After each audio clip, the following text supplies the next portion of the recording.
Bonjour à tous, je suis Dominique Savary, je travaille au département de médecine d'urgence du centre hospitalier universitaire d'Angers et je vous retrouve aujourd'hui sur Medscape pour évoquer une étude sortie en 2025 dans Scandinavian Journal of Trauma, Resuscitation and Emergency Medicine, étude qui est une sous-analyse d'une étude randomisée contrôlée que vous connaissez bien, qui est l'étude CRASH 2, qui était sortie dans Lancet en 2010, étude qui avait montré le bénéfice d'injecter de l'acide tranexamique dans les 3 premières heures aux patients traumatisés sévères et donc avait montré un bénéfice sur la mortalité.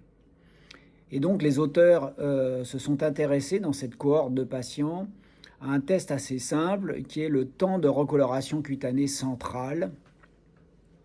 L'influence de ce temps sur la mortalité, en s'intéressant tout particulièrement à la cohorte de patients qui avaient à la prise en charge une fréquence cardiaque et une tension artérielle normale. Nos fameux grades C dans la hiérarchie française. Vous savez qu'il est assez difficile d'évaluer l'ampleur d'un choc hémorragique compensé. On sait qu'il y a une vasoconstriction qui se met en œuvre avec une diminution de la perfusion du lit capillaire distal et que cette vasoconstriction, c'est un des premiers éléments compensateurs du choc. Et donc, les auteurs ont imaginé que le temps de recoloration cutanée pourrait être un bon marqueur des patients qui vont finalement se décompenser. Et donc, ils ont choisi pour cela un test réalisé en centrale, c'est-à-dire en sternal, pour éviter les fameux facteurs de confusion externe, en particulier les facteurs environnementaux. Et donc, ils ont défini le temps de recoloration cutanée en secondes comme le temps nécessaire au lit capillaire cutané pour retrouver sa couleur après une pression suffisante pour avoir un blanchiment de la peau. Et donc, ce temps de recoloration cutanée classique, normal, est de 2 secondes. Et donc, les auteurs, en fait, ont randomisé les patients en 3 groupes. Ceux qui avaient un temps de recoloration cutanée normal, inférieur à 2 secondes, ceux qui étaient dans la catégorie des 3 à 4 secondes, et puis ceux qui avaient un temps de recoloration beaucoup plus important, qui était supérieur à 5 secondes. Et donc, c'est une grosse cohorte de patients, 20 000 patients qui ont pu être répartis.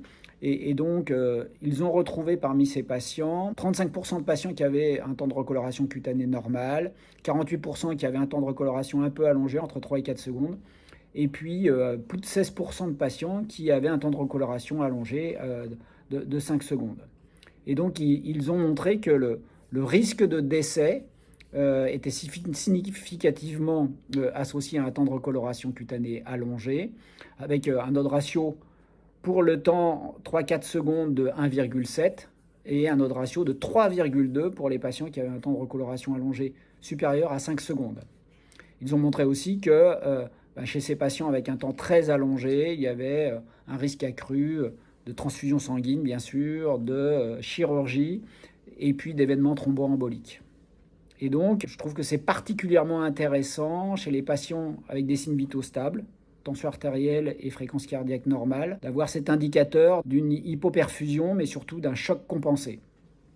Et donc, peut-être que cet outil doit nous aider dans l'orientation des patients. Peut-être que des patients qui ont un temps de recoloration prolongé, même s'ils semblent rester stables, peut-être devraient être upgradés dans l'orientation du trauma center par rapport à certains qui ont un temps de recoloration cutanée normal. Mais j'aimais cette hypothèse et je vous laisse y réfléchir. En tous les cas, j'ai trouvé cette étude simple, facile à réaliser, extrêmement intéressante. Je vous remercie, je vous dis à bientôt sur Medscape France.